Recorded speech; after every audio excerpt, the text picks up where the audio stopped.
La cocina de $3 millones lo tenía todo. Placas de inducción alemanas, refrigeradores inteligentes conectados por satélite, y mármol de Carrara blanco e impecable, importado de Italia. Pero le faltaba una cosa: vida. Durante 23 días esa cocina no había visto más que comida tirada a la basura. Papilla orgánica de $500 importada de los mejores laboratorios de nutrición de América. Batidos de proteínas preparados por especialistas que una vez sirvieron a atletas olímpicos. Todo terminaba en la basura, intacto, completamente frío. Porque la niña de 4 años, sentada en su trona de diseño exclusivo, había decidido una cosa: seguir a su madre. Elena Castellano murió hace 23 días, y desde el momento en que el ataúd de roble descendió a la tierra helada de Chicago, su hija Lily había sellado su boca como si sellara una tumba. Los médicos dijeron que era una respuesta normal al trauma. Luego dijeron que era grave. Después, negaron con la cabeza y dijeron que se prepararan para lo peor. Franco Castellano, el jefe de la mafia que controlaba todo el sur de Chicago, un hombre cuyo solo nombre hacía temblar a toda la ciudad, había gastado más de $2 millones en un equipo médico a domicilio. Trajo a las mejores enfermeras de la Clínica Mayo, a los mejores psicólogos infantiles de Harvard y a un chef que una vez cocinó para la Casa Blanca. Ninguno de ellos pudo hacer que Lily abriera la boca. El jefe de la mafia podía ordenar la muerte de un hombre sin pestañear, pero no podía hacer que su hija de 4 años tragara una sola cucharada de sopa. Hasta esa tarde, Franco llegó a casa antes de lo habitual. Acababa de salir de una reunión con sus capos porque no podía concentrarse. Entró en la cocina buscando un vaso de whisky en un rincón oscuro donde pudiera gritar sin que nadie lo oyera, pero en su lugar se quedó helado en la puerta. Había un olor. No era el perfume Chanel de su esposa. Ese aroma se había desvanecido con ella en la tumba. No era el desinfectante áspero que usaba el equipo médico. Esto era menta, caldo de pollo a fuego lento, pasta en forma de estrella. El olor de las cocinas estrechas en los barrios pobres, donde la gente cocinaba con amor en lugar de dinero. El olor que Elena solía preparar en secreto para su hija cada vez que Lily se enfermaba. Cuando Franco no estaba en casa, cuando quería que su hija recordara de dónde venía su madre. Franco levantó la vista y su corazón, el corazón que había ordenado fríamente la ejecución de enemigos, dejó de latir. En medio de la cocina de $1 millón, una chica con un uniforme de sirvienta azul marino que le quedaba grande, estaba arrodillada ante su hija. No era la enfermera de $5,000 al día. No era la nutricionista con un doctorado. Solo una mujer de la limpieza contratada esa misma mañana, cuyo nombre ni siquiera se había molestado en aprender. Sus guantes de goma de un amarillo brillante, del tipo que se usa para fregar inodoros y trapear suelos, sostenían una cuchara de plástico barata. Del tipo que compras en una tienda de todo a $1, 10 por $1. Y Lily, la boca de Lily estaba abierta. La cuchara de plástico entró. La pequeña garganta tragó. Luego los labios agrietados de la niña, labios que habían estado en silencio durante 23 días interminables, se movieron para formar una palabra: más. Franco Castellano, el jefe de la mafia que hacía que todo Chicago se inclinara ante él. El hombre que nunca se había arrodillado ante nadie, se derrumbó de rodillas allí mismo, en la puerta de su propia cocina. ¿Quién era esta chica de los guantes amarillos? ¿Qué había hecho que un equipo médico de $2 millones no pudo hacer? ¿Y por qué el olor de esa olla barata de sopa en un recipiente de plástico agrietado olía exactamente igual que el aroma de la esposa que ahora yacía a 2 metros bajo tierra? Las rodillas de Franco presionaban contra el frío suelo de mármol, pero no sentía nada. El frío que debería haberle atravesado sus pantalones italianos a medida no significaba nada comparado con el fuego que ardía en su pecho. Intentó levantarse. Sus piernas se negaron. 23 días de noches sin dormir, de ver a su hija marchitarse como una flor, de gritar a los médicos y amenazar a los especialistas, todo eso lo había vaciado por dentro. Se agarró al marco de la puerta, con los nudillos blancos, y se levantó centímetro a centímetro. El olor lo envolvió como el abrazo de un fantasma. menta, caldo de pollo, pasta en forma de estrella. Y de repente, Franco ya no estaba en su cocina de $3 millones. Estaba 3 años en el pasado, en una tarde de domingo, entrando en la pequeña cocina de servicio que Elena había reclamado como suya. Ella había estado de pie junto a la estufa, con un delantal sobre su vestido de diseñador, revolviendo una olla abollada que parecía sacada de una tienda de segunda mano. El olor había llenado el espacio reducido. Hierbas, cocción lenta, amor, pobreza. Franco había arrugado la nariz. ¿Por qué cocinas comida barata? Tenemos un chef, lo tenemos todo. Elena se había vuelto hacia él, sus ojos oscuros y suaves, con una sonrisa en los labios. Porque Lily necesita saber a qué sabe el amor, Franco, no a qué sabe el dinero. Él se había burlado. Luego se había marchado. Ahora, de pie en la puerta con ese mismo aroma inundando sus sentidos, Franco habría dado todo su imperio por escucharla decir esas palabras una vez más. El recuerdo se hizo añicos cuando la chica de los guantes amarillos empezó a tararear. Era una canción de cuna, sencilla, antigua, del tipo que se transmite de generación en generación, de madres que no tenían nada que dar a sus hijos excepto sus voces. Franco no conocía la melodía, pero en algún lugar profundo de sus huesos la reconoció.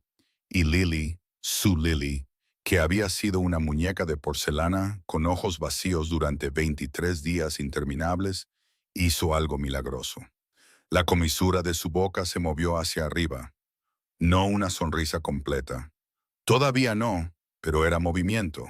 Vida. Una grieta en la tumba en la que se había encerrado. A Franco se le cortó la respiración.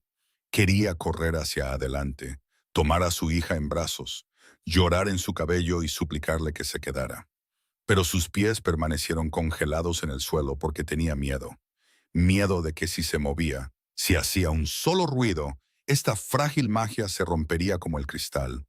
La chica de los guantes amarillos dejaría de tararear. Lily volvería a cerrar la boca y el breve destello de vida se apagaría para siempre.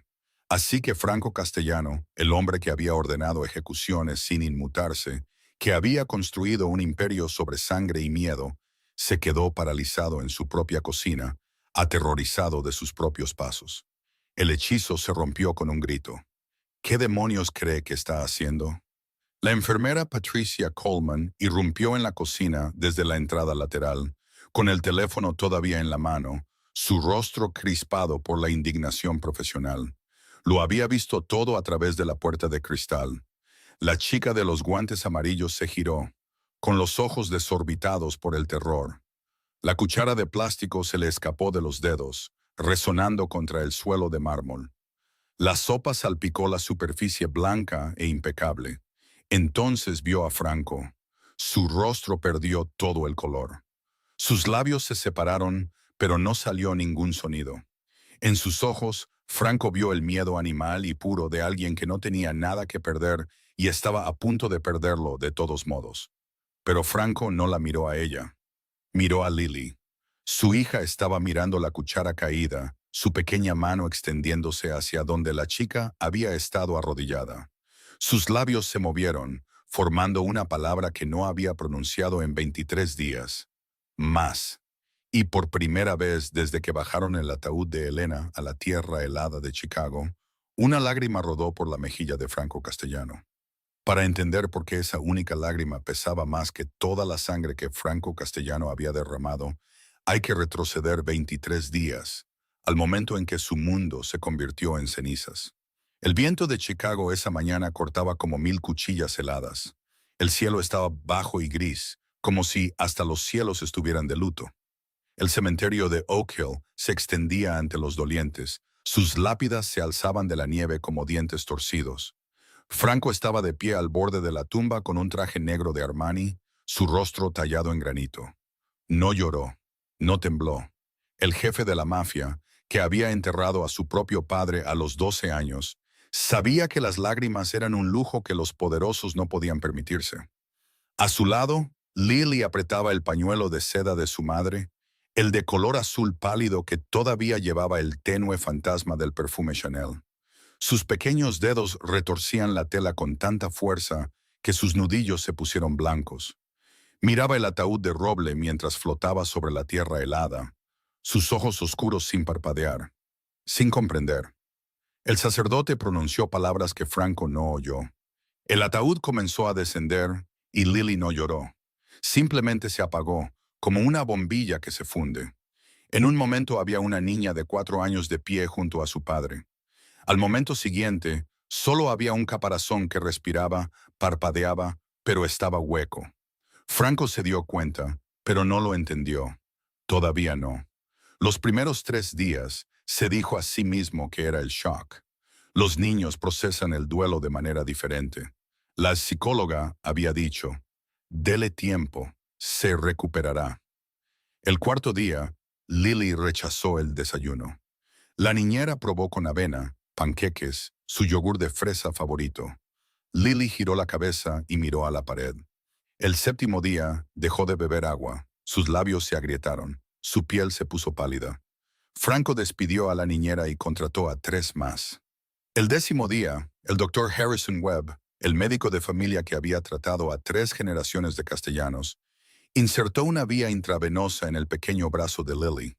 Los fluidos goteaban en sus venas mientras ella yacía inmóvil en su cama de princesa, rodeada de animales de peluche que ya no la hacían sonreír.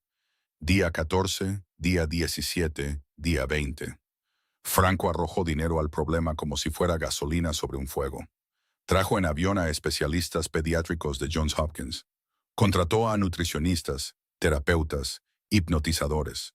Compró todos los juguetes imaginables. Transformó su habitación en un mundo de maravillas. Le prometió ponis y castillos y cualquier cosa que su corazón deseara. Lily ni siquiera parpadeó. El día 22, el doctor Webb llevó a Franco a un lado. El rostro del viejo doctor estaba gris por el agotamiento y algo peor, la derrota. Su cuerpo se niega a vivir, señor Castellano. Esto ya no es un problema médico. Esto es otra cosa. Franco agarró al doctor por las solapas, levantándolo del suelo. Le pagaré $10 millones para que salve a mi hija. Diga su precio, lo que sea. El doctor Webb lo miró con ojos llenos de tristeza. Hay cosas que el dinero no puede comprar, señor, y la voluntad de vivir de su hija es una de ellas. Esa noche, Franco se paró fuera de la puerta de Lily. El pasillo estaba oscuro. La mansión estaba en silencio, excepto por el pitido rítmico del monitor cardíaco junto a su cama. Presionó su frente contra la madera fría y susurró en la oscuridad. «Elena, ¿te la llevas contigo? ¿Me dejas sin nada?» No hubo respuesta, solo el pitido constante del monitor, contando las últimas pulsaciones de la vida de su hija. Franco Castellano no era un hombre corriente, y el imperio que comandaba era cualquier cosa menos corriente. La mansión Castellano se asentaba en la cima de Gold Coast Hill como una corona que dominaba su reino. 30 habitaciones distribuidas en 4 pisos con ventanas de suelo a techo, que miraban hacia las interminables aguas grises del lago Michigan. La arquitectura era una fortaleza disfrazada de lujo, con hormigón armado detrás del mármol italiano y cristales antibalas en cada ventana. Un refugio antiaéreo enterrado a 3 pisos de profundidad bajo la bodega de vinos. 20 guardias armados patrullaban los terrenos en turnos rotativos. Cámaras de vigilancia cubrían cada centímetro de la propiedad, alimentando una sala de control que funcionaba las 24 horas del día. Sensores de movimiento bordeaban el perímetro. Botones de pánico se escondían debajo de cada mesa. Esta era la sala del trono del inframundo del sur de Chicago. Durante 15 años, Franco había gobernado con un puño de hierro envuelto en un guante de terciopelo. Operaciones de juego, usura, chantajes de protección. Cada dólar ilegal que fluía por la mitad sur de la ciudad pasaba por sus manos. Familias rivales habían intentado desafiarlo. Ahora residían en tumbas sin marcar o en el fondo del lago Michigan. Pero los imperios, como los hombres, pueden desmoronarse desde dentro. Desde la muerte de Elena, Franco había abandonado su trono. Las reuniones quedaban sin atender. Las llamadas telefónicas sin responder. El flujo constante de capos y lugartenientes que buscaban audiencia se secó a medida que se corría la voz de que el jefe era inalcanzable.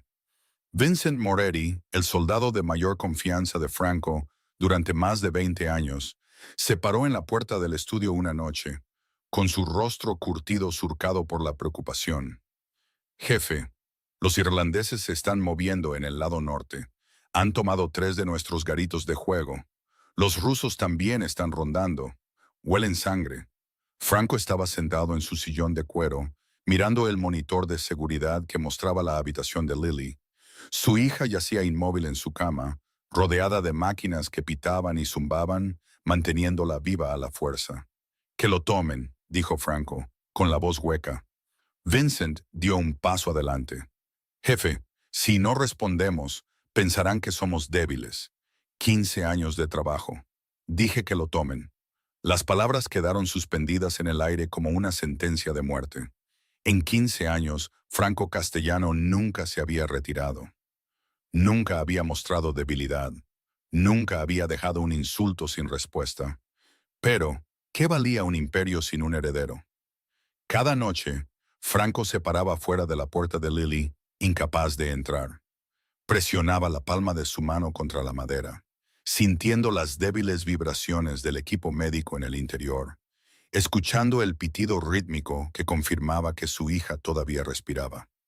Tenía miedo de entrar, miedo de que si abría esa puerta, la encontraría muerta, que las máquinas estarían gritando sus alarmas mientras las enfermeras corrían inútilmente alrededor de un cuerpo que ya se había rendido.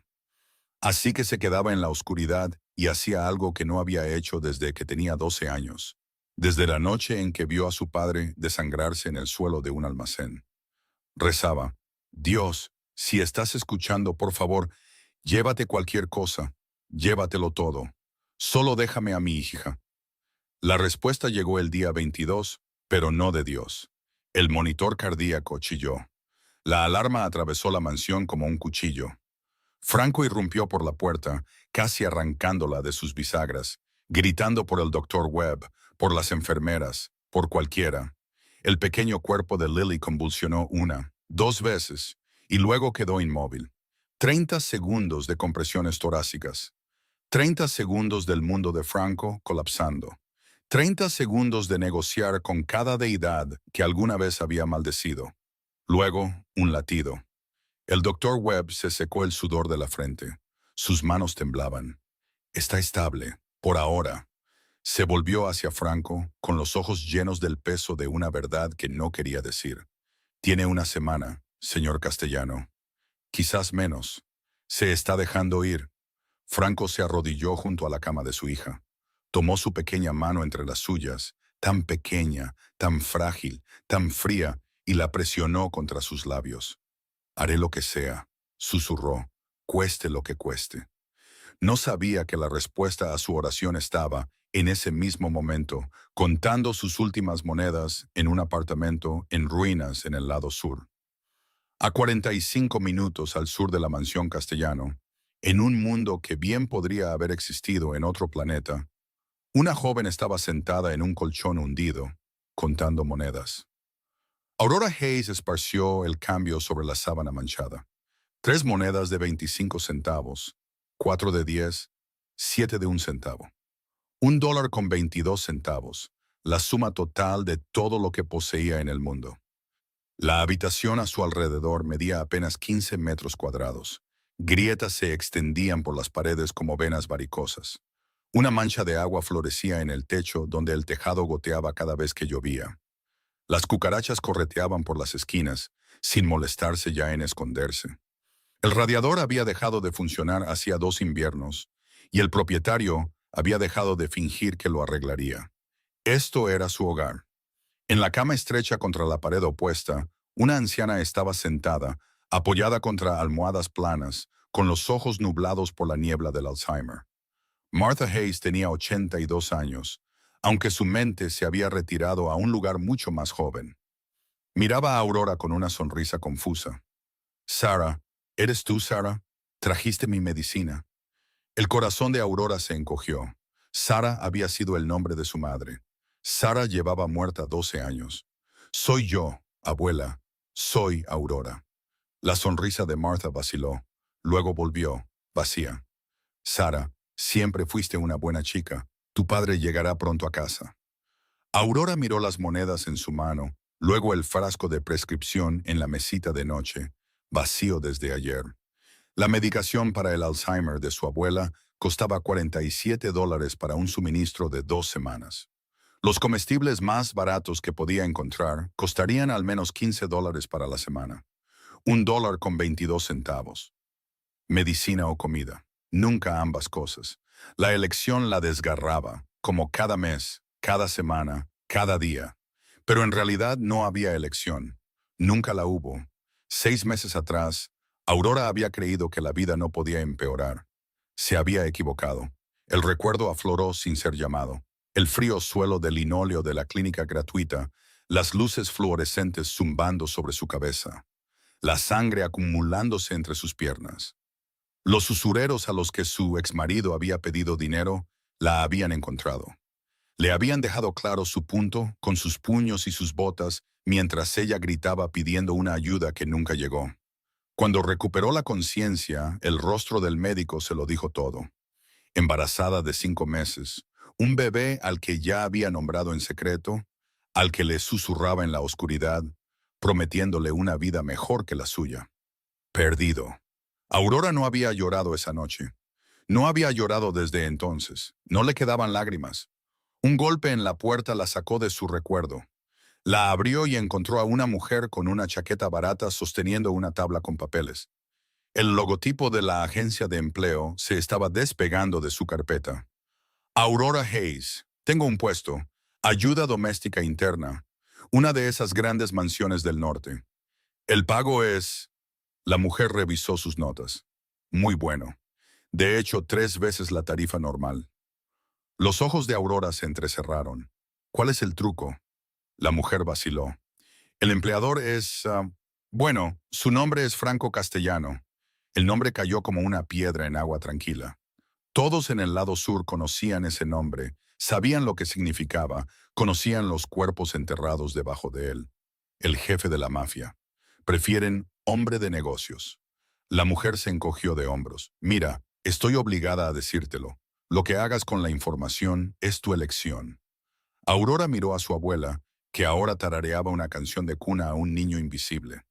Miró el frasco de medicina vacío, la pila de facturas vencidas metidas en un cajón, el aviso de desalojo clavado en la pared. ¿Cuándo empiezo? Mañana por la mañana, a las 6 en punto. Después de que la mujer se fue, Aurora se arrodilló junto a su cama y sacó una pequeña caja de madera escondida debajo de una tabla suelta del suelo. Dentro había una fotografía, con los bordes gastados por años de manipulación. 2 niñas sonreían bajo el sol de verano, una de cabello oscuro, la otra claro. Primas, mejores amigas, hermanas en todo menos en la sangre. En la parte de atrás, con la letra desordenada de un niño, decía: Aurora, siempre estaré aquí para ti. Elena. Elena Castellano. Elena Reyes, como era entonces, antes de casarse con el dinero y el poder, y un mundo al que Aurora nunca podría entrar. Elena, que había enviado cartas secretas y dinero oculto. Elena, que nunca había olvidado de dónde venía. Elena, que había sido enterrada hace 23 días. Aurora apretó la fotografía contra su pecho y susurró en la habitación vacía: Ya voy, hermana. Lo siento. Llego demasiado tarde.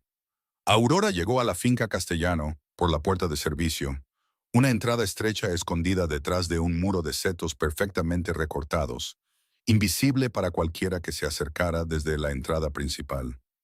La puerta misma estaba diseñada para ser olvidada, al igual que las personas que pasaban por ella. Puso un pie en los terrenos y dejó de respirar. La mansión se alzaba ante ella como un palacio de otro siglo. 3 pisos de piedra blanca y ventanas relucientes se extendían hacia el cielo gris de Chicago. Solo el césped delantero era más grande que toda la manzana donde vivía. Fuentes talladas en mármol italiano permanecían en silencio en el aire invernal, sus aguas drenadas hasta la primavera. Su apartamento estrecho podría haber cabido dentro de este lugar 100 veces, quizás más. Una mujer con un impecable vestido negro salió por una puerta lateral. Su cabello plateado estaba recogido tan apretadamente que parecía estirar su rostro. Llevaba una tabla con papeles y una expresión que sugería que ya había encontrado a Aurora deficiente. Usted es la chica nueva de la agencia. No fue una pregunta. Soy la señora Irene Crawford, la ama de llaves principal. Se dirigirá a mí como señora Crawford. Nada más. Aurora asintió. Sí, señora Crawford. La mujer la rodeó lentamente, inspeccionándola como a ganado en una subasta. Tomó las manos de Aurora sin previo aviso, dándoles la vuelta para examinar sus palmas, sus dedos, sus uñas. Uñas recortadas, alguna enfermedad infecciosa, antecedentes penales. No, señora, nada de eso. La señora Crawford hizo una anotación en su tabla, con la boca apretada en una delgada línea de desaprobación. Aunque de qué exactamente desaprobaba, Aurora no podía decirlo. Quizás de todo. Sígame. El interior de la mansión le robó a Aurora el aliento que le quedaba.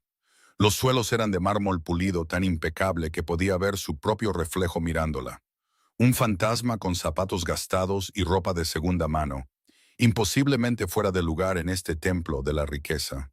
Pero debajo de la grandeza, algo andaba mal. El aire era pesado y frío, denso con un silencio que presionaba los oídos de Aurora. No se oían voces en los pasillos, ni pasos, ni vida. La mansión se sentía menos como un hogar y más como un mausoleo, hermoso por fuera, lleno de muerte por dentro. La señora Crawford la llevó a una pequeña habitación junto al pasillo de servicio y le entregó un uniforme azul marino, un poco demasiado grande, y un par de guantes de goma de un amarillo brillante. Las reglas, dijo la señora Crawford, con una voz tan afilada como un cristal roto. No haga contacto visual con el señor Castellano. No hable a menos que se le hable. Si lo ve acercarse, desaparezca. Encuentre un armario, un rincón, otra habitación. No me importa dónde. Simplemente desvanezca. Aurora asintió en silencio. Y lo más importante, la señora Crawford se acercó, sus ojos clavados en los de Aurora. Bajo ninguna circunstancia debe acercarse al ala este. Allí está la habitación de la niña. No debe acercarse a ella. No debe mirarla. Ni siquiera debe pensar en ella. ¿Entendido? Sí, señora Crawford. La mujer mayor la estudió por un largo momento, buscando cualquier signo de desafío. Al no encontrar ninguno, asintió bruscamente. Sus tareas de hoy: fregar los baños de invitados, trapear los pasillos de servicio, pulir las ventanas de la cocina. Empiece de inmediato. Aurora se cambió a su uniforme en un armario de almacenamiento que olía a lejía y cosas olvidadas. La tela le quedaba holgada en su delgada figura y los guantes amarillos chirriaban contra su piel. Vio su reflejo en un espejo polvoriento apoyado contra la pared. No se parecía a nadie, a nada. Bien, estaba acostumbrada a eso. Las horas pasaron en un torbellino de fregar y pulir. Aurora trabajaba en silencio, invisible para los pocos miembros del personal que pasaban a su lado sin mirarla. Casi había terminado de trapear el pasillo este cuando lo oyó. Un pitido, el pitido rítmico y mecánico de un equipo médico.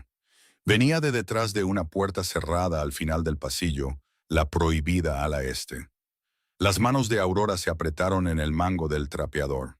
Luego, voces, dos enfermeras hablando en susurros justo a la vuelta de la esquina. No ha llorado en 3 días. Eso no es bueno. No es nada bueno. Lo sé. Cuando los niños dejan de llorar, significa que se han rendido. El corazón de Aurora se encogió en su pecho. Pensó en su propio hijo. El que nunca había respirado, nunca había abierto los ojos, nunca había llorado su primer llanto.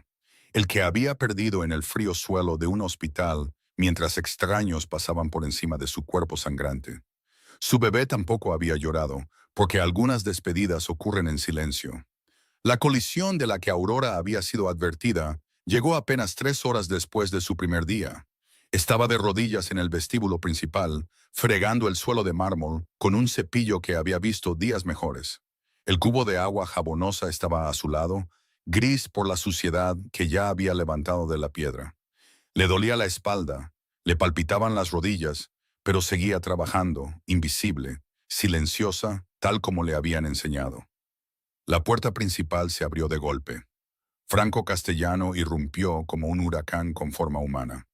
Su rostro estaba tallado en granito, su mandíbula tan apretada que los músculos palpitaban bajo su piel.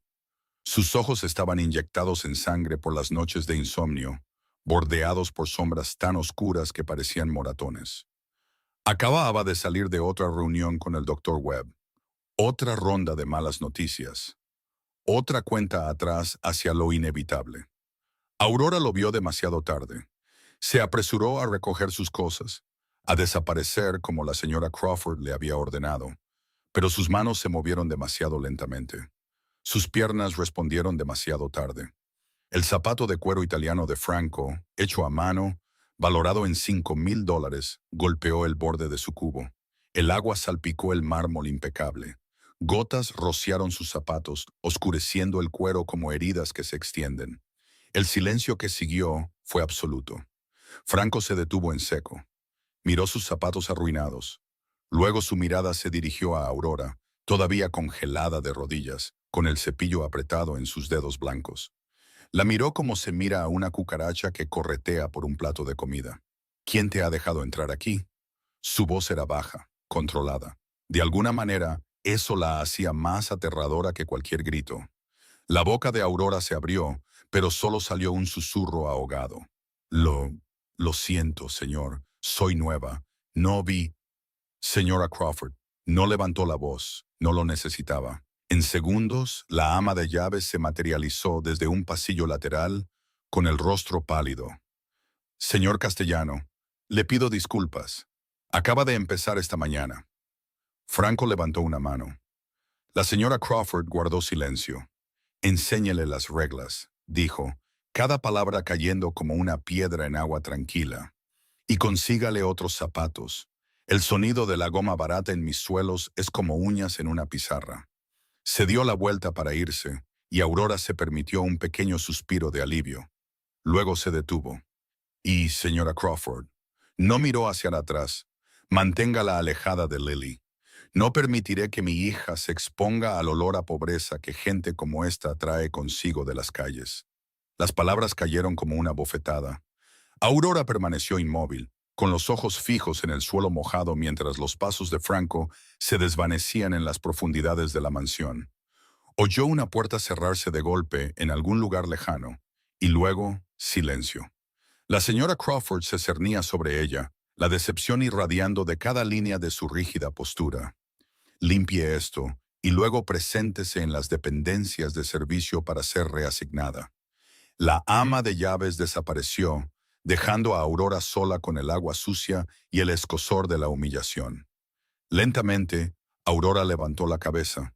Miró el pasillo por donde Franco había desaparecido, su visión borrosa por las lágrimas que se negaba a dejar caer.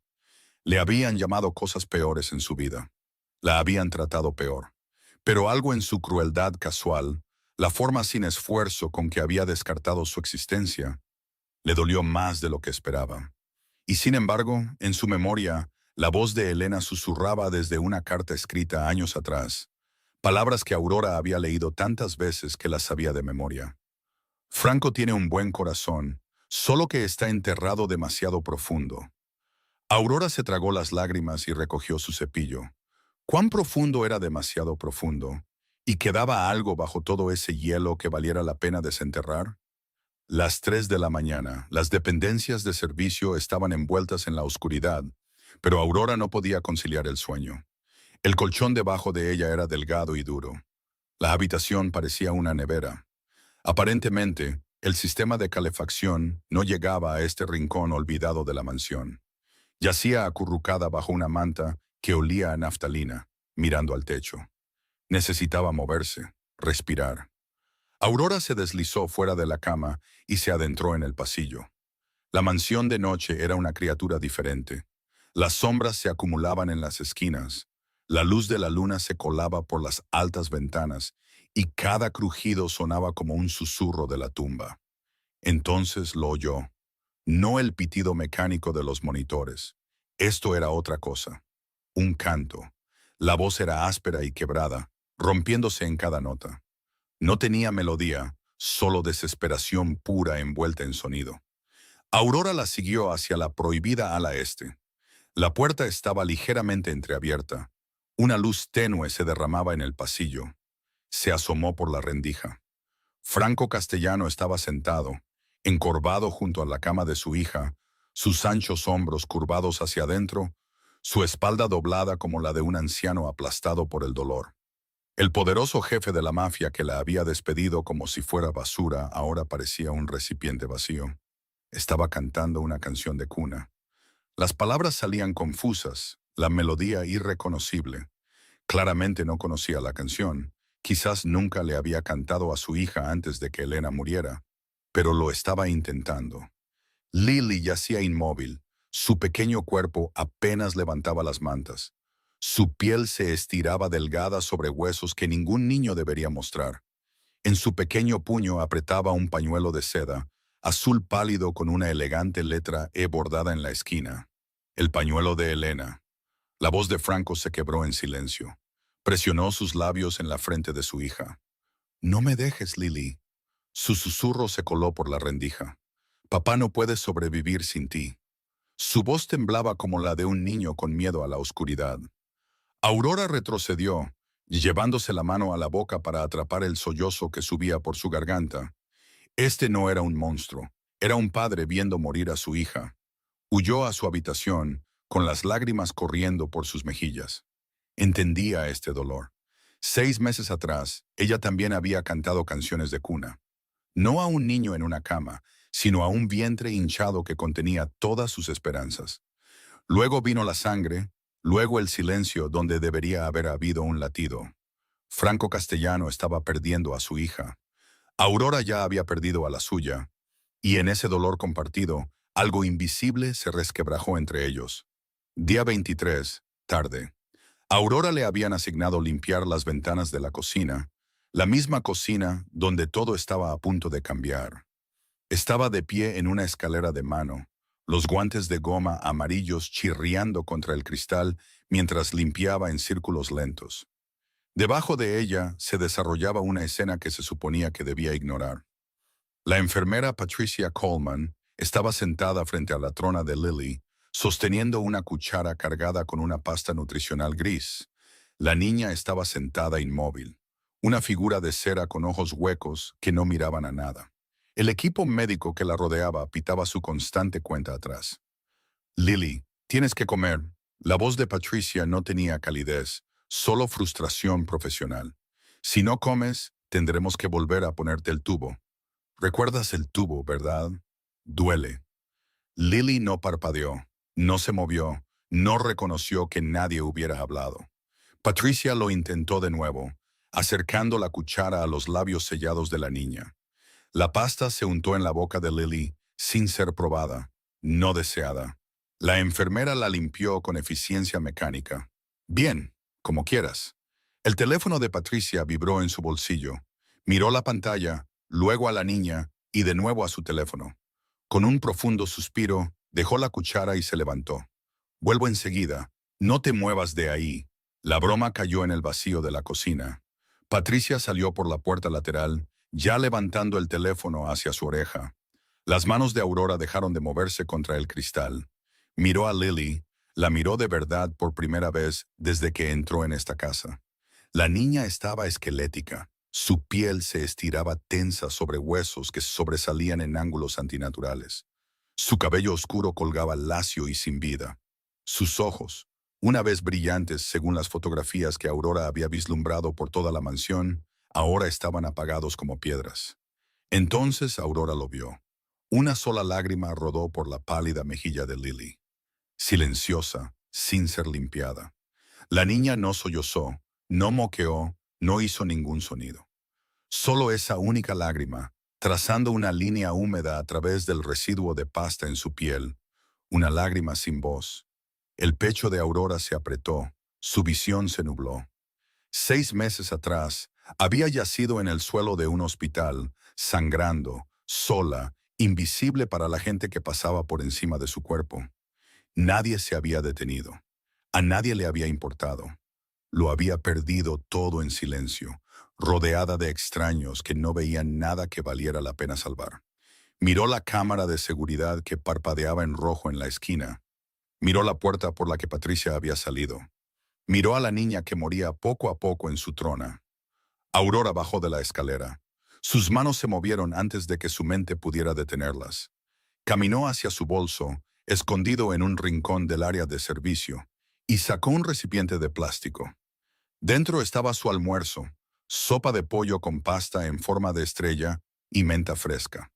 La receta de su abuela, la misma receta que ella y Elena habían aprendido juntas de niñas, de puntillas en una cocina estrecha que olía a amor en lugar de a dinero. Aurora sabía lo que pasaría si la atrapaban. La señora Crawford la despediría al instante. Perdería sus ingresos, la medicina de su abuela, todo. Miró a Lily de nuevo. La niña estaba sentada, congelada, con esa única lágrima aún brillando en su mejilla, sin esperar a nadie. Aurora había visto a un niño desvanecerse en silencio. Su propio hijo, el que nunca llegó a sostener. No podía ver a otro. No de nuevo. Nunca más. Abrió el recipiente y el aroma a menta y caldo de pollo llenó la fría cocina como una plegaria. Franco permaneció de rodillas, con las lágrimas corriendo por su rostro sin control. El hombre más temido de Chicago estaba arrodillado en su propio suelo de mármol, llorando como un niño, incapaz de apartar la vista de su hija. Aurora estaba de pie, congelada, junto a la trona de Lily, la cuchara de plástico todavía goteando sopa sobre el suelo impecable. Su corazón martilleaba contra sus costillas. Cada instinto le gritaba que corriera, que desapareciera, que se volviera invisible como le habían enseñado. Pero sus piernas se negaban a moverse. La puerta lateral se abrió de golpe. La enfermera Patricia irrumpió de nuevo en la cocina, con el teléfono todavía en la mano. Observó la escena. Franco de rodillas, Aurora de pie junto a la niña, la extraña sopa, la cuchara caída, y su rostro se contorsionó con indignación profesional. Señor Castellano, la voz de Patricia cortó el aire. Esta mujer ha estado alimentando a su hija con algo no autorizado. No tengo idea de qué hay en ese recipiente. Podría estar contaminado. Podría ser venenoso. Las lágrimas de Franco se detuvieron. Su mandíbula se tensó. Se levantó lentamente, desplegándose como una tormenta que gana fuerza. La sangre de Aurora se heló. Era esto, la explosión que había estado temiendo.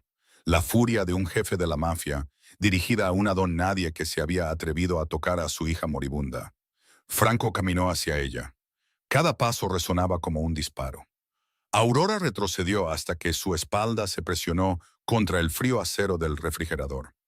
Bajó la mirada, preparándose para el golpe, físico o verbal. No sabía cuál vendría primero. Pero Franco no la miró a ella. Miró más allá de ella, a Lily. La niña estaba haciendo algo que no había hecho desde el día en que enterraron a su madre. Su pequeño brazo se extendió hacia afuera, los dedos tratando de alcanzar a Aurora, agarrando el aire vacío. Más. La palabra escapó de los labios agrietados de Lily, apenas más fuerte que un susurro. Por favor. Franco dejó de respirar. Esa voz, esa pequeña y frágil voz que se había convencido de que nunca volvería a escuchar. La voz que había estado en silencio durante 23 días, sellada detrás de un dolor demasiado grande para que una niña de 4 años lo comprendiera. Su hija había hablado. Lentamente, Franco se volvió hacia Aurora, sus ojos enrojecidos, exhaustos, atormentados. Estudió su rostro como si la viera por primera vez. ¿De dónde sacó esta receta? La voz de Aurora tembló. Era de mi abuela, señor. ¿Su abuela? La mirada de Franco se agudizó. ¿De dónde era? Del lado oeste, señor. Crecimos allí. Las palabras cayeron como piedras en agua tranquila. El lado oeste, el barrio donde Elena había nacido. Las calles que había recorrido antes de que el dinero y el matrimonio la elevaran a un mundo de suelos de mármol y vestidos de diseñador. Franco miró a Aurora durante un largo momento.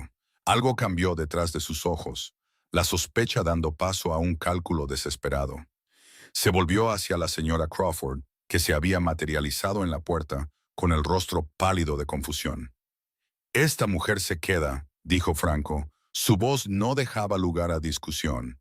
A partir de ahora, tiene un solo trabajo, y solo uno: cuidar de Lily. La boca de Patricia se abrió. Señor Castellano, esto es muy irregular. Debo protestar. Está despedida. Franco ni siquiera la miró. Recoja sus cosas y váyase. La señora Crawford dio un paso adelante. Señor, ¿está seguro? Es solo una chica de la limpieza. Dije que se queda. El silencio se apoderó de la cocina. Aurora permaneció inmóvil, incapaz de procesar lo que acababa de suceder. Minutos antes había estado fregando ventanas, invisible, sin valor. Ahora, el hombre más poderoso de Chicago le confiaba la vida de su hija. Entonces Lily hizo algo que hizo que todos se congelaran. Sonrió. Pequeña, frágil, apenas una curva en sus pálidos labios, pero real. La primera sonrisa en 23 días.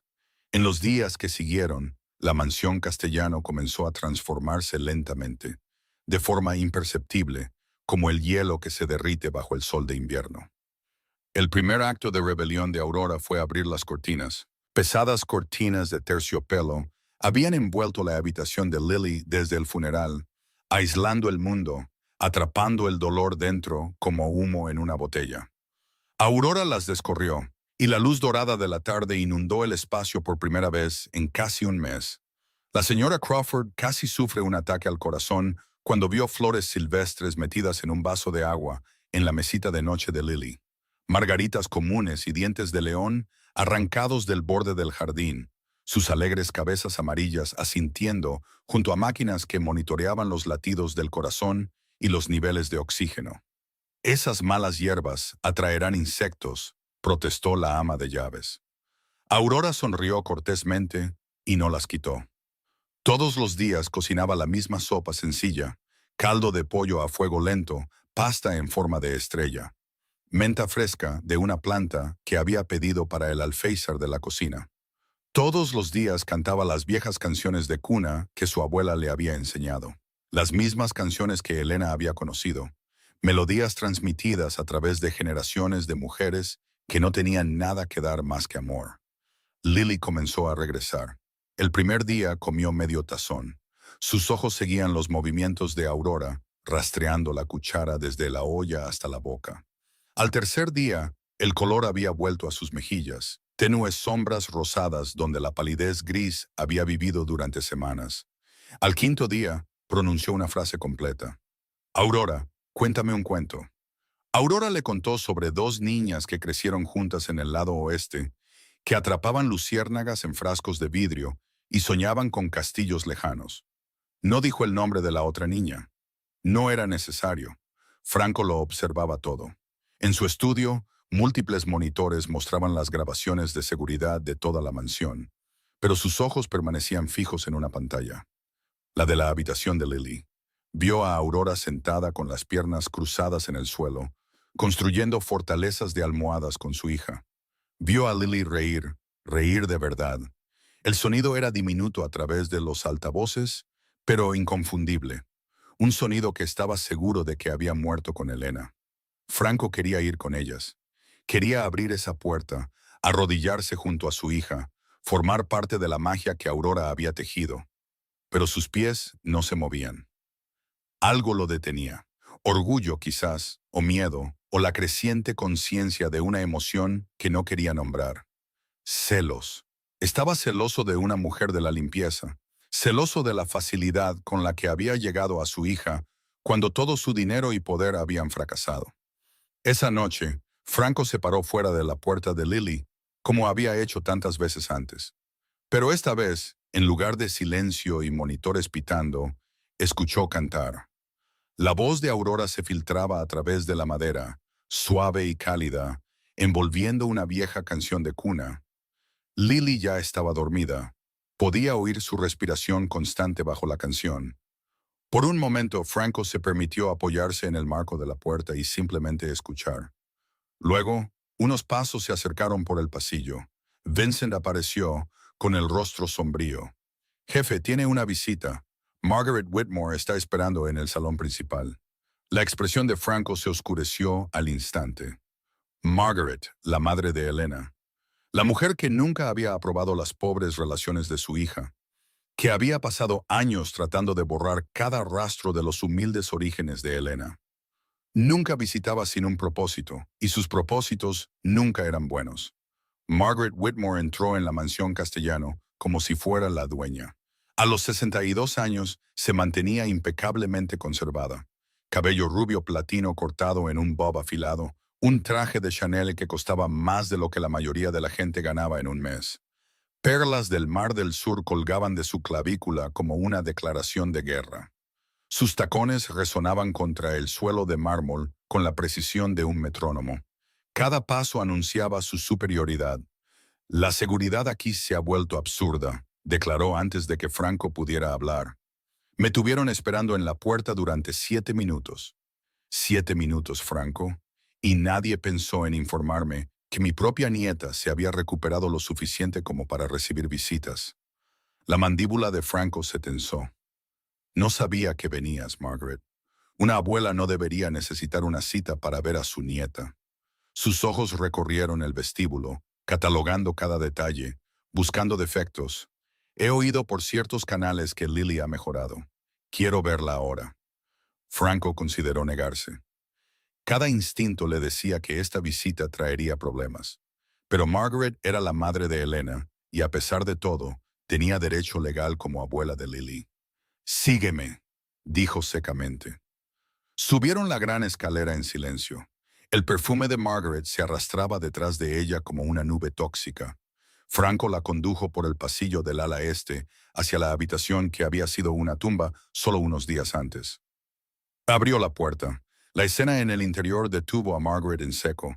Aurora estaba sentada con las piernas cruzadas en la alfombra, su cabello suelto y enredado, su uniforme manchado de acuarelas. Tenía las manos levantadas como garras, su rostro arrugado en una expresión simuladamente feroz, gruñendo juguetonamente. Y Lily se estaba riendo. El sonido resonó en la habitación como campanas, puro y cristalino. La risa de una niña que había olvidado que la muerte existía. Sostenía un conejo de peluche en una mano, mientras la otra se extendía hacia Aurora, pidiendo más. «El monstruo te va a atrapar», rugió Aurora, arrastrándose hacia adelante de rodillas. Lily chilló de alegría y cayó hacia atrás sobre un montón de almohadas. El rostro de Margaret se torció, no de alegría, no de alivio, sino de asco. «¿Qué es esto?». Su voz cortó la risa como una cuchilla. «¿Por qué hay una sirvienta tocando a mi nieta?». La habitación se quedó en silencio. Aurora se puso de pie de un salto, alisándose el uniforme manchado, bajando la mirada. «Señora, yo solo... no estaba hablando contigo». Margaret ni siquiera la miró. «Franco, explícame esto inmediatamente». Lily había dejado de reír. Miró a su abuela con ojos grandes e inciertos. Luego retrocedió lentamente hasta que se paró detrás de las piernas de Aurora, sus pequeños dedos agarrando la tela del uniforme de sirvienta. No corrió hacia su abuela. Se escondió de ella. Margaret lo vio. El rechazo cayó como una bofetada en su rostro perfectamente empolvado. Sus labios se apretaron en una delgada línea blanca. «Franco, a mi estudio, ahora». Se dio la vuelta y salió de la habitación, dejando un rastro de escarcha a su paso. En el estudio, con la puerta cerrada y el aire denso de tensión, Margaret lanzó su asalto. «¿Contrataste a una campesina para cuidar de mi nieta? ¿Una niña que lleva sangre Whitmore? ¿Tienes idea de quién es esta mujer? ¿Has hecho una investigación de antecedentes? ¿Verificado sus credenciales?». Franco estaba de pie junto a la ventana, mirando el horizonte gris de Chicago. No dijo nada, porque la verdad era que no lo había comprobado. No había hecho preguntas. Simplemente había visto a su hija comer por primera vez en 23 días y había tomado una decisión con el corazón en lugar de con la cabeza. Los ojos de Margaret se entrecerraron. «Ya veo. Entonces permíteme investigar en tu nombre». A la mañana siguiente, por insistencias de Margaret, Franco convocó a Vincent a su estudio. La habitación con paneles de roble parecía más pequeña de lo habitual, agobiada por la tensión. Margaret estaba sentada en un sillón de cuero, como una reina esperando tributo, sus dedos manicurados tamborileando contra el reposabrazos. Franco estaba de pie junto a la ventana, de espaldas a la habitación, observando cómo se acumulaban las nubes sobre el lago Michigan. Vincent entró con una carpeta de Manila bajo el brazo. ¿Tienes la información?, preguntó Margaret antes de que Franco pudiera hablar. Vincent miró a su jefe, recibió un seco asentimiento y abrió el archivo. Aurora Hayes, 28 años, nacida y criada en el lado oeste de Chicago. Pasó una página. El padre murió cuando ella tenía 5 años. Ataque al corazón por exceso de trabajo en la planta de envasado de carne. La madre se volvió a casar 2 años después con un hombre llamado Dale Simmons. Simmons tenía antecedentes: embriaguez y desorden público, violencia doméstica, pequeños robos. Los labios de Margaret se curvaron con satisfacción. Continúa. La madre murió de cáncer cuando Aurora tenía 16 años. No había dinero para el tratamiento. Vincent hizo una pausa. Su voz se suavizó casi imperceptiblemente. La chica huyó de su padrastro ese mismo año. Vivió en la calle un tiempo. Hizo trabajos esporádicos: camarera, limpieza, trabajo en fábrica, lo que pudo encontrar. Franco permaneció inmóvil en la ventana, pero sus hombros se habían puesto rígidos. Se casó a los 24. El nombre del marido era Derek Cole. Cole era un jugador con conexiones con los usureros del lado sur. Acumuló $50,000 en deudas y luego desapareció, dejándola con la cuenta. Margaret se inclinó hacia la adelante. Así que le debe dinero a criminales. ¡Qué encantador! La mandíbula de Vincent se tensó. Hay más. Hace 6 meses, los usureros la encontraron. La golpearon brutalmente. Estaba embarazada en ese momento, de 5 meses. Perdió al bebé. El silencio se estrelló en la habitación. Incluso Margaret no tenía nada que decir. Vincent cerró la carpeta. Actualmente es la única cuidadora de su abuela, Martha Hayes, de 82 años. Alzheimer avanzado. La medicación de la anciana cuesta casi todos los ingresos de Aurora. Está atrasada en el alquiler, en las facturas, en todo. Margaret se recuperó primero. Su voz goteaba veneno. ¿Ves, Franco? Deudas, criminales, una mujer sin nada que perder. ¿Quién sabe lo que realmente quiere de tu familia? ¿De tu fortuna? Franco finalmente se apartó de la ventana. Su rostro no delataba nada. Una máscara tallada en piedra. Pero detrás de sus ojos algo se agitaba. Recordó a otra mujer del lado oeste, una mujer que había trabajado como camarera cuando la conoció, que había usado vestidos de segunda mano y soñado con una vida más allá de la pobreza. Una mujer que Margaret había despreciado desde el momento en que Elena la trajo a casa. Su esposa, el amor de su vida, la madre de su hija. ¿Tiene antecedentes penales?, preguntó Franco en voz baja. Vincent negó con la cabeza. Limpios, ni siquiera una multa de aparcamiento. Es solo, vaciló, buscando las palabras adecuadas. Es solo alguien que ha tenido muy mala suerte. Franco caminó hacia su escritorio y se sentó pesadamente. Juntó los dedos bajo la barbilla, mirando una fotografía de Elena que vigilaba la habitación. Aurora se queda, dijo. Esta es mi decisión. Margaret se puso de pie, con el rostro enrojecido por la furia. Te arrepentirás de esto, Franco. Recuerda mis palabras. Se dirigió hacia la puerta, abriéndola con más fuerza de la necesaria. En el pasillo, Aurora caminaba de la mano con Lily, llevándola hacia el jardín. La niña parloteaba felizmente, señalando algo a través de la ventana. Margaret se detuvo, con los ojos fijos en la pareja, la campesina y la heredera Whitmore, unidas como madre e hija. Una sonrisa se dibujó en su rostro, fría, calculadora, cruel. El plan ya había comenzado a formarse en su mente. Los 3 días que Margaret se quedó en la mansión fueron 3 días de tortura calculada para Aurora. Comenzó con pequeñas crueldades. Margaret arrugó la nariz cuando Aurora le llevó la sopa a Lily a la mesa. ¿Qué es ese olor? Apesta a pobreza. ¿No puedes cocinar algo que no me recuerde a un refugio para personas sin hogar? Aurora no dijo nada, simplemente llevó el tazón de vuelta a la cocina y trajo uno nuevo, idéntico al primero. En la cena, Margaret insistió en que Aurora se parara detrás de su silla como una sirvienta victoriana, rellenando su vaso de agua, trayendo servilletas, soportando sus interminables quejas. La mujer mayor nunca usó el nombre de Aurora, solo esa mujer, o la ayuda, o simplemente un gesto despectivo con su mano enjollada. Aurora lo soportó todo por Lily, pero lo que más enfurecía a Margaret era algo que no podía controlar. Lily se negaba a separarse de Aurora. Cuando Margaret intentaba tocar a la niña, Lily se encogía. Cuando Margaret ofrecía juguetes caros y promesas de viajes de compras, Lily negaba con la cabeza y se apretaba más contra las piernas de Aurora. Cuando Margaret intentó leerle un cuento antes de dormir, Lily pidió a Aurora en su lugar. El rechazo ardía en el pecho de Margaret como ácido. Al tercer día, ejecutó su plan. ¿Tú, ahí? Margaret le hizo un gesto a Aurora desde la sala de estar. Ven a ayudarme. El cierre de mi collar está atascado. Aurora se acercó con cautela. El collar de perlas del Mar del Sur brillaba contra la garganta de Margaret. Una soga de esferas luminosas que valía más de lo que Aurora ganaría en 10 vidas. Date la vuelta, dijo Aurora suavemente. Intentaré desabrocharlo. Sus dedos trabajaron en el delicado cierre. Después de un momento, se soltó. Ya está. Está abierto. Margaret se quitó el collar, examinándolo brevemente. Bien, puedes irte. Aurora volvió con Lily, que estaba dibujando en la pequeña mesa junto a la ventana. No pensó más en ello. 15 minutos después, un grito rompió el silencio. ¡Mi collar! La voz de Margaret resonó por la mansión como una sirena.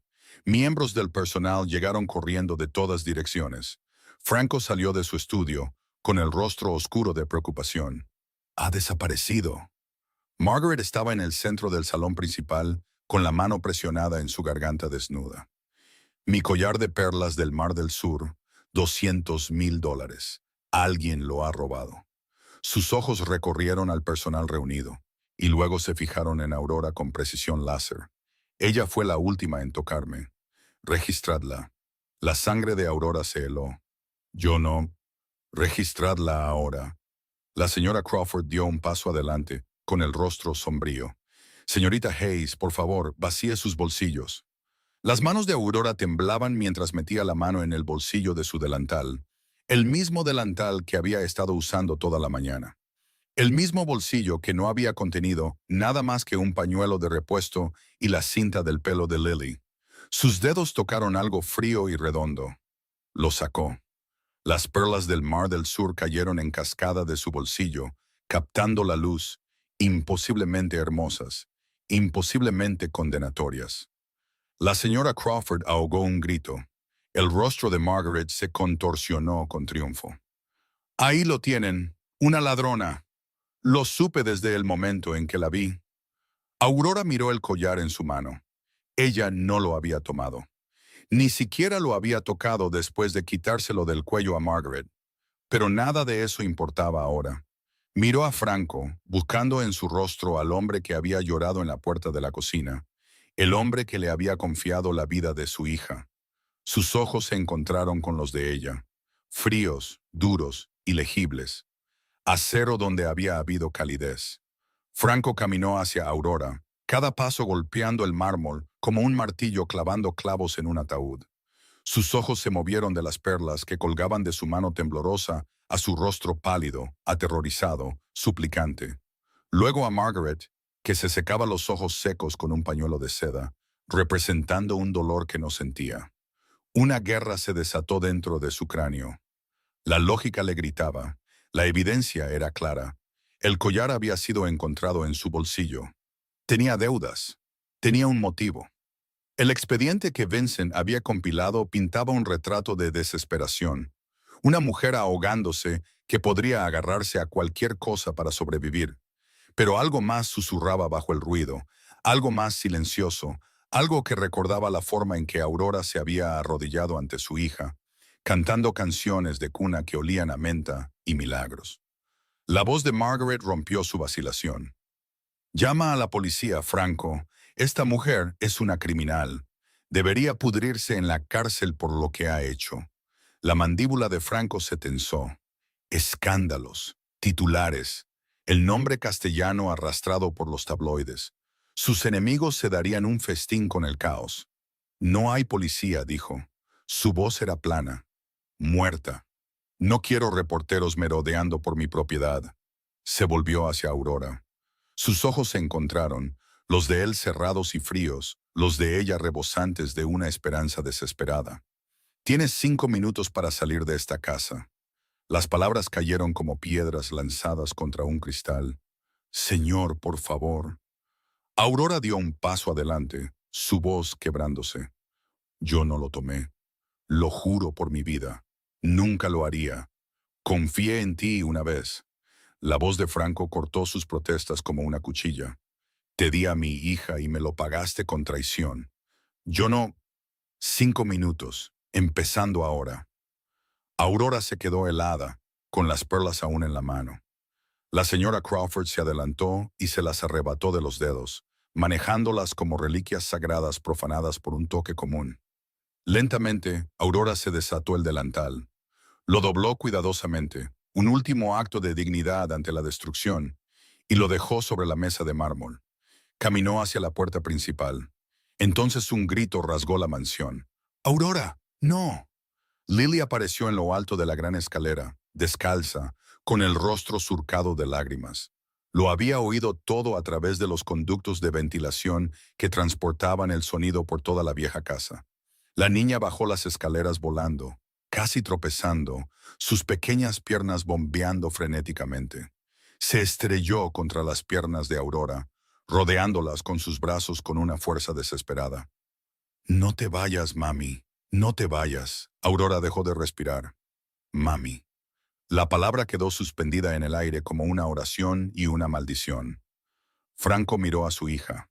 Su hija, que no había llamado mami a nadie desde que Elena murió, aferrándose a la mujer de la limpieza como si fuera la última cosa sólida en un mundo que se disolvía. Su corazón se partió, se hizo añicos, cayó en pedazos sobre el suelo de mármol. Margaret aprovechó el momento. ¿Ves? Su voz goteaba veneno. Le ha lavado el cerebro a la niña. Ha manipulado a una niña de 4 años en duelo para su propio beneficio. Esta mujer es peligrosa, Franco. Franco miró el rostro de Lily manchado de lágrimas, las manos temblorosas de Aurora, la sonrisa triunfante de Margaret, apenas disimulada detrás de una falsa preocupación. La presión lo aplastaba por todos lados. La duda envenenaba sus pensamientos. El miedo le envolvía la garganta. Hizo lo que hacen los animales atrapados. Atacó. ¡Fuera! El rugido explotó de su pecho. ¡Fuera de mi casa! ¡Ahora! Aurora se encogió como si la hubieran golpeado. Con suavidad, con cuidado, separó los dedos de Lily de sus piernas. La niña gritó, tratando de alcanzarla, pero una sirvienta apareció y la levantó, llevándosela a pesar de sus forcejeos. Aurora caminó hacia la puerta. La abrió. Afuera llovía a cántaros desde el cielo negro. Los truenos retumbaban sobre el lago Michigan como tambores de guerra. Pasó al otro lado. La pesada puerta de roble se cerró de golpe detrás de ella, cortando los gritos de Lily a mitad de camino, sellando a Aurora afuera en la tormenta. Sin paraguas, sin dinero, sin hogar. Caminó hacia la oscuridad. La lluvia empapaba su delgado uniforme, sin tener a dónde ir y sin nada que perder. La mansión Castellano colapsó 3 horas después de que Aurora se adentrara en la tormenta. Comenzó con fiebre. La temperatura de Lily subió a 40 grados en 1 hora desde que se cerró la puerta. El equipo médico que Franco había despedido regresó corriendo, convocado por llamadas telefónicas desesperadas. Encontraron a la niña convulsionando en su cama, su pequeño cuerpo sacudido por temblores que ninguna medicina podía explicar. Luego dejó de moverse por completo. El doctor Webb trabajó toda la noche, sus manos envejecidas comprobando las constantes vitales, ajustando las vías intravenosas, administrando medicamentos que no parecían hacer nada. Los monitores pitaban sus implacables advertencias. Las enfermeras susurraban en las esquinas, intercambiando miradas cargadas de un temor no expresado. A medianoche, Lily yacía inconsciente, con la respiración superficial y dificultosa, su piel del color del papel viejo. Franco se sentó junto a su cama, agarrando su pequeña mano con ambas suyas. Sus dedos temblaban tan violentamente que apenas podía mantener el agarre. El temido jefe de la mafia se había reducido a un cascarón vacío, viendo a su hija desvanecerse por segunda vez.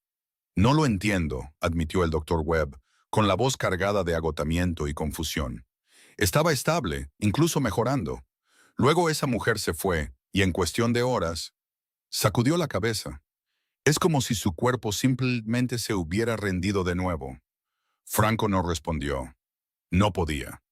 Los labios agrietados de Lily se movieron, formando palabras demasiado débiles para ser oídas. Se inclinó más cerca, presionando su oído cerca de su boca. Aurora, Aurora, mami. Los nombres se repetían como una oración rota, circulando por sus sueños febriles. Incluso inconsciente, incluso muriendo, su hija llamaba a la mujer que él había arrojado a la lluvia.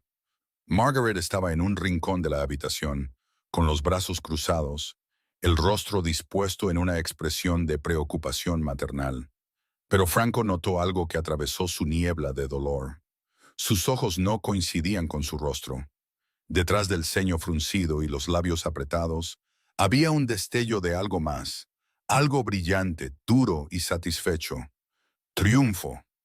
La revelación golpeó a Franco como un puñetazo en el estómago. ¿Por qué Margaret no estaba realmente molesta? Su nieta se estaba muriendo.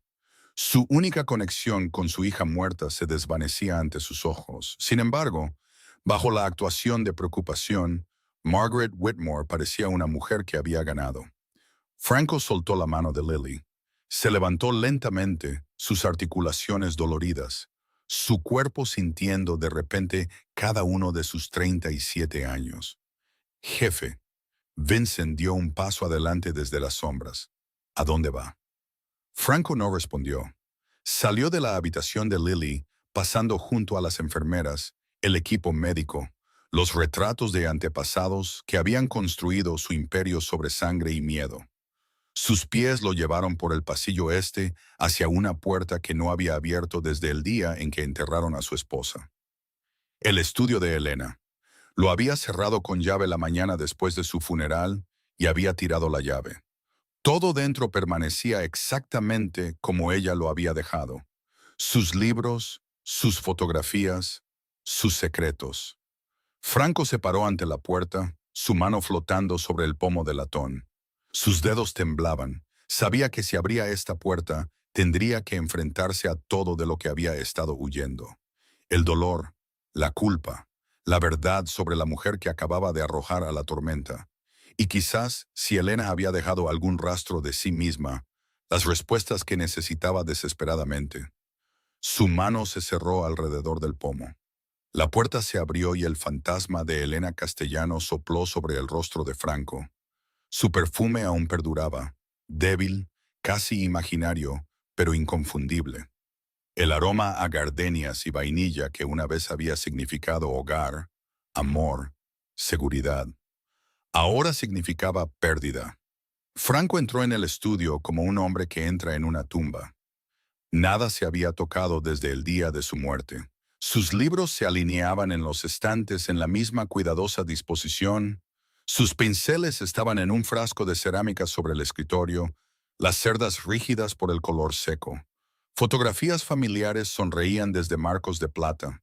Elena sosteniendo a la recién nacida Lily. Elena el día de su boda. Elena riendo bajo el sol de verano. Franco pasó los dedos por los lomos de sus libros, removiendo el polvo que se había acumulado como nieve. No sabía lo que estaba buscando. Solo sabía que necesitaba algo de ella, alguna pieza de Elena que pudiera guiarlo a través de esta oscuridad. Su mano se detuvo en una pequeña caja de madera escondida detrás de una fila de colecciones de poesía. La sacó y la puso sobre el escritorio. Las bisagras crujieron cuando levantó la tapa. Dentro había una pila de cartas atadas con una cinta descolorida. El corazón de Franco se detuvo. Desató la cinta y esparció las cartas sobre el escritorio. La mayoría estaban dirigidas a Elena de varios amigos y familiares. Pero un sobre llamó su atención, una carta que Elena había escrito pero nunca enviado. La dirección decía, Aurora Hayes, Lado Sur, Chicago. La sangre de Franco se heló. Con dedos temblorosos, desdobló el papel. La letra de Elena fluía por la página, dolorosamente familiar, como si le hablara desde más allá de la tumba. Mi queridísima prima, Aurora. Sé que estás pasando por un infierno en este momento. Ojalá pudiera hacer más para ayudar. Pero Franco, él no entiende. Piensa que el dinero puede resolverlo todo. No sabe que algunas heridas necesitan amor, no dinero. He estado cocinando la sopa de pollo de la abuela para Lily. ¿Recuerdas la receta? Pasta en forma de estrella, menta fresca, cocida a fuego lento. Lily es adicta a ella ahora. Cada vez que se enferma, es lo único que come. Nada más funciona. Aurora, si alguna vez me pasa algo, por favor, encuentra a Lily. Eres la única persona en la que confío para amarla como yo lo hago. La única que entiende de dónde venimos, lo que importa. Franco tiene un buen corazón, solo que está enterrado demasiado profundo. Pero lo verás con el tiempo, te lo prometo. Te quiero, primita. Siempre lo haré. Elena. La carta se deslizó de los dedos de Franco, flotó hasta el suelo como una hoja moribunda. Aurora era la prima de Elena, su familia, la mujer en la que Elena confiaba por encima de todas las demás para cuidar de su hija, y Franco la había arrojado a la tormenta. La verdad se estrelló sobre él como una ola rompiendo contra las rocas.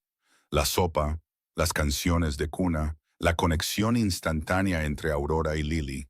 Todo era porque compartían sangre, historia, una abuela que les enseñó a ambas a cocinar con amor. Franco no había contratado a una extraña esa mañana. El destino le había entregado el último deseo de su esposa en su puerta, y él la había echado como si fuera basura. Un rugido brotó de su garganta. ¡Vincent! La puerta se abrió de golpe, su mano derecha apareció, con los ojos desorbitados por la alarma. Franco ya estaba de pie, cruzando la habitación en 3 zancadas. ¡Encuéntrala! ¡Encuentra a la Aurora! ¡Ahora!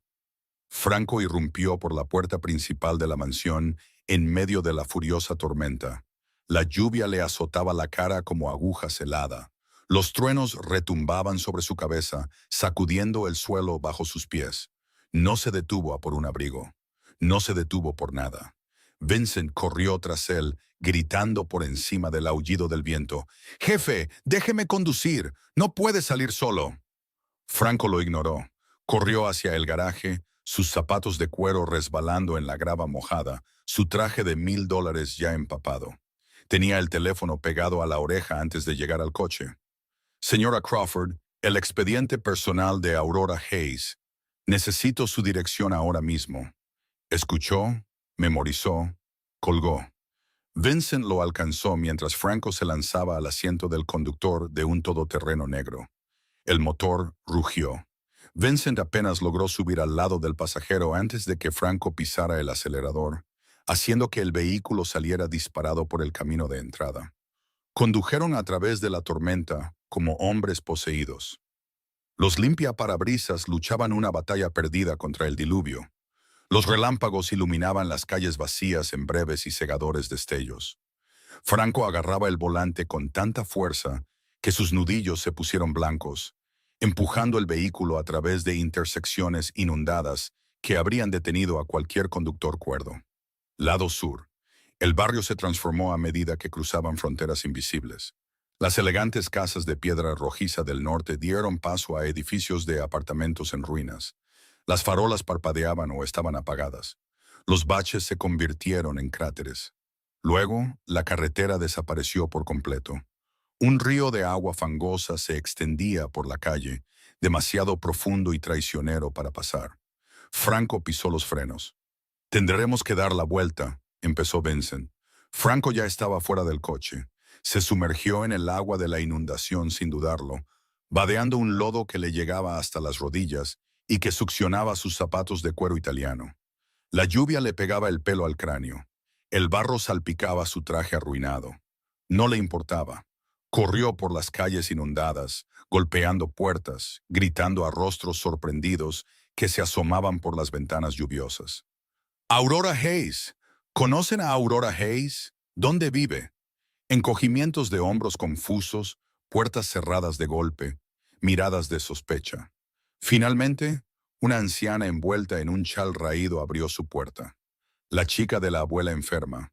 Entrecerró los ojos mirando a Franco, su ropa cara ahora destrozada por el barro, la desesperación tallada en su rostro.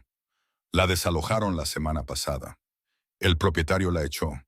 Alguien dijo que fue a la vieja iglesia al final de la calle, la abandonada. Franco corrió. La iglesia se alzaba al final de una calle sin salida, una estructura gótica en ruinas, con ventanas tapiadas y un techo derrumbado. La puerta colgaba torcida de bisagras oxidadas. Franco la empujó. Dentro, la oscuridad era absoluta. La lluvia tamborileaba contra lo que quedaba del techo, filtrándose por 100 agujeros. Bancos rotos yacían esparcidos como soldados caídos. Y en un rincón, acurrucada contra el altar, se sentaba una figura. Aurora. Estaba empapada hasta los huesos, temblando violentamente. Su delgado uniforme no ofrecía protección contra el frío. En sus brazos apretaba algo contra su pecho, una fotografía gastada, protegida de la lluvia por su cuerpo curvado. Dos niñas sonriendo bajo el sol. Franco cruzó la iglesia en ruinas y cayó de rodillas ante ella. El agua fangosa empapó sus pantalones, pero no se dio cuenta. Aurora. Su voz se quebró al pronunciar su nombre. Lo sé. Encontré la carta de Elena. Sé quién eres. Aurora levantó la cabeza lentamente. Sus ojos estaban rojos e hinchados, vacíos de todo excepto agotamiento y dolor. ¿Qué sabes? Su voz era áspera, raspada. ¿Que soy una ladrona?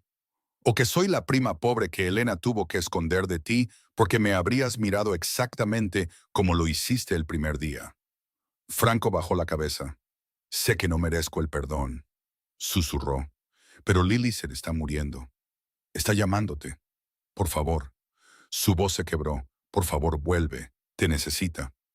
Aurora miró al hombre arrodillado ante ella, el jefe de la mafia del sur de Chicago, postrado de rodillas en el barro del barrio de su infancia. Lluvia y lágrimas corrían por su rostro, indistinguibles unas de otras. No dijo nada durante un largo momento. En su mente, la voz de Elena susurraba a través de los años. Franco tiene un buen corazón, solo que está enterrado demasiado profundo. Pensó en Lily, la pequeña mano extendiéndose hacia ella, los labios agrietados formando la palabra mami. Aurora cerró los ojos. No vuelvo por ti, dijo finalmente. Su voz era firme a pesar del frío que le carcomía los huesos. Vuelvo por Lily, por la promesa que le hice a Elena. Franco asintió, con la cabeza aún inclinada. Entiendo. Se levantó y le extendió la mano para ayudarla a levantarse. Tras un momento de vacilación, Aurora la tomó. Regresaron a través de la tormenta en silencio. La lluvia comenzó a amainar mientras cruzaban hacia los ricos barrios del norte, como si hasta el clima reconociera las fronteras invisibles de clase. Las luces de la mansión brillaban contra la oscuridad previa al amanecer cuando llegaron. Eran las 4 de la mañana. Aurora no esperó a que el coche se detuviera por completo. Abrió la puerta y corrió adentro, pasando junto a sirvientes sorprendidos, subiendo la gran escalera, por el pasillo este, hasta la habitación de Lily. La niña yacía inmóvil en su cama, rodeada de máquinas que pitaban y enfermeras ansiosas. Su piel estaba pálida como la nieve, su respiración superficial e irregular. Aurora cruzó la habitación en 3 zancadas. Se subió a la cama, recogiendo el frágil cuerpo de Lily en sus brazos, presionando a la niña contra su pecho, y comenzó a cantar. La vieja canción de cuna fluyó de sus labios, la misma melodía que su abuela les había enseñado a ella y a Elena décadas atrás. La misma canción que llevaba el aroma de la sopa de pollo y la pasta en forma de estrella, y un amor que no costaba nada pero lo significaba todo. Lily se movió. Sus párpados se agitaron, sus pequeños dedos se crisparon, luego se enroscaron alrededor del brazo de Aurora. Aurora, el susurro fue apenas audible. ¿Volviste? Aurora presionó sus labios en la frente de Lily, las lágrimas corriendo libremente ahora. Nunca más me iré, cariño. Nunca. Franco estaba en la puerta, observando las dos figuras en la cama, su hija y su prima, la familia que Elena había intentado darle todo el tiempo, la familia que había sido demasiado ciego para ver. La mañana llegó gris y tranquila. Franco convocó a Margaret al estudio. Ella llegó con su habitual aire de superioridad, esperando vindicación. En cambio, encontró la carta de Elena sobre el escritorio. Su rostro perdió el color mientras la leía. «Fuera de mi casa», dijo Franco. Su voz no transmitía ira, solo una fría y absoluta finalidad. «No vuelvas nunca». Margaret abrió la boca para protestar, pero Vincent apareció a su lado, su mano firme en su brazo. «Por aquí, señora Whitmore». Fue escoltada a su coche sin ceremonias. Las puertas se cerraron detrás de ella con un clang definitivo. Dentro de la mansión, el silencio se instaló en los pasillos, pero por primera vez en 23 días, no era el silencio del duelo. Era paz. 6 meses después, la primavera había llegado a Chicago. Los tulipanes florecían en los jardines de los Castellano, rojos, amarillos, morados, un derroche de color donde una vez había reinado la muerte gris. La mansión ya no parecía un mausoleo. La luz del sol entraba a raudales por las cortinas abiertas. Flores frescas llenaban cada habitación. Y lo más importante, la risa resonaba en pasillos que solo habían conocido el silencio y la tristeza. Lily corría por el césped del jardín, sus mejillas sonrosadas de alegría, su cabello oscuro ondeando detrás de ella como un estandarte de vida recuperada. Perseguía una mariposa, sus risas elevándose en el aire primaveral como música. Dentro de la cocina, Aurora estaba junto a la estufa, revolviendo una olla familiar. Ya no llevaba el uniforme de sirvienta azul marino. En su lugar, un sencillo vestido floral cubría su figura, y su cabello caía suelto sobre sus hombros. Los guantes de goma amarillos habían desaparecido para siempre. Tarareaba la vieja canción de cuna mientras cocinaba, añadiendo pasta en forma de estrella al caldo hirviendo. Unos pasos se acercaron por detrás. Unos brazos fuertes la rodearon por la cintura. Franco apoyó la barbilla en su hombro, respirando el aroma a menta, pollo y hogar. «¿Qué tiene de especial la sopa de hoy?», murmuró contra su oído. Aurora sonrió, un secreto jugando en las comisuras de sus labios. «Hoy hay una estrella extra, por un nuevo miembro de la familia». Franco se quedó helado. Aurora se giró en sus brazos, tomando su mano y colocándola suavemente sobre su vientre, donde una pequeña curva, apenas visible, había comenzado a formarse. Lily va a tener un hermanito o hermanita.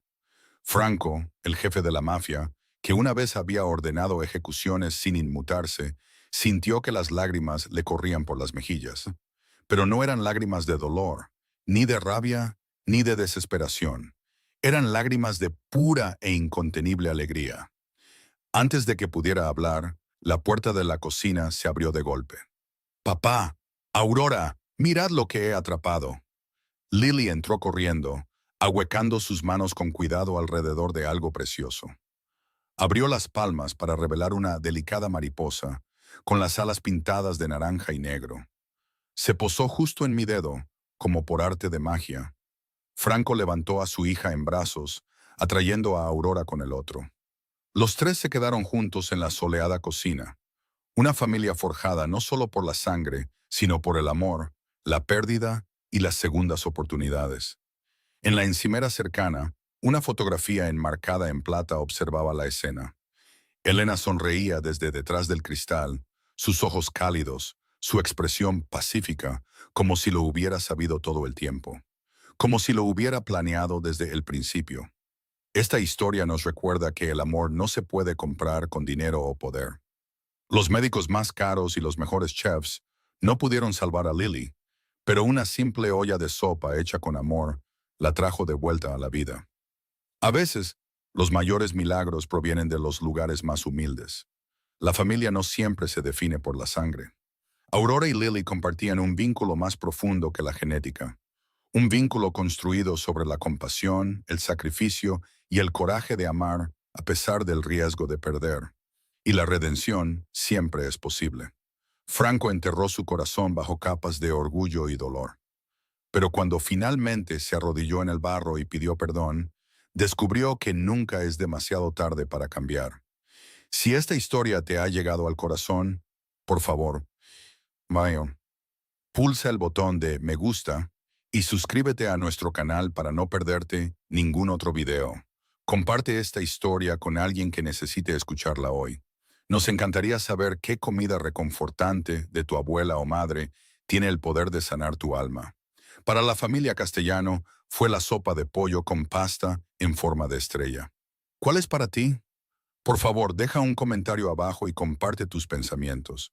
Leemos cada uno de los mensajes y vuestras historias nos inspiran a seguir creando contenido que nos conecta a todos. Gracias por vernos.